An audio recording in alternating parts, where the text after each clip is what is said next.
এইটা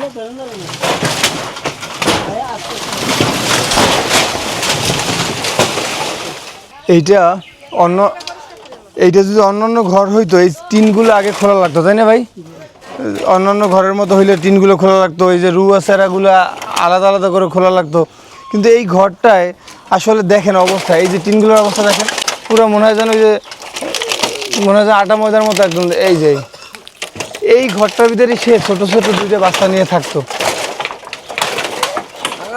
একটা চালা একটা টিন ভালো ছিল না, একটা চালা একটা টিন ভালো ছিল না। যেই মানে প্রত্যেকটা জায়গা থেকে পানি পড়তো, প্রত্যেকটা জায়গা থেকে, কোথাও একটু জায়গা বাকি নেই যে পানি পানি পানি পড়তো না।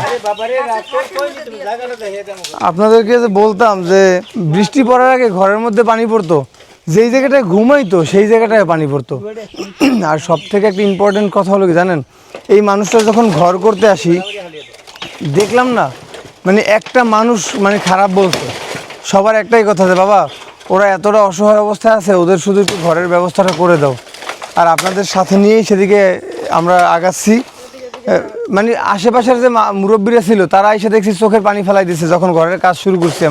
আমরা যখন ঘরের কাজ শুরু করছি আশেপাশের মানুষ এসে চোখের পানি ফেলাইতেছে, বলতেছে এই 3-2টা বাচ্চা নিয়ে থাকার মতো জায়গা ছিল না, মানে তাদেরকে ঘরের ব্যবস্থাটা তোমরা করে দিতেছো, এটা মানে আল্লাহর কাছে হাজার হাজার শুকরিয়া।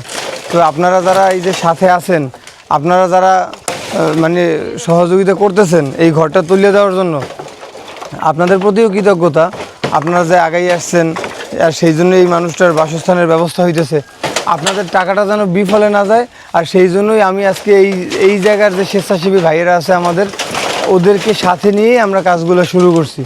এই যে নাইম আছে, ফারাবি আছে, ওদেরকে নিয়ে আমরা কাজগুলো শুরু করছি, যাতে করে আপনাদের ওদের মানে ওদের জন্য আপনারা যে পাঠাচ্ছেন সেইখান থেকে 2টা টাকা সেভ হয়। আর সেই সেভটা করার জন্যই আমি চাচ্ছি যে ওনাদের সাথে সাথে একটু করে উপকার হেল্প করার জন্য। দেখা গেল 2টা মানুষ থাকলে একটা খুঁটি ধরবে, সেই খুঁটিটা আমি নিজের হাতে ধরলাম। এখানে শরমের কিছু নেই বা কষ্টেরও কিছু নেই। আমার জন্য যদি একটা মানুষ ভালো থাকে আমরা তো সেইটাই চাই।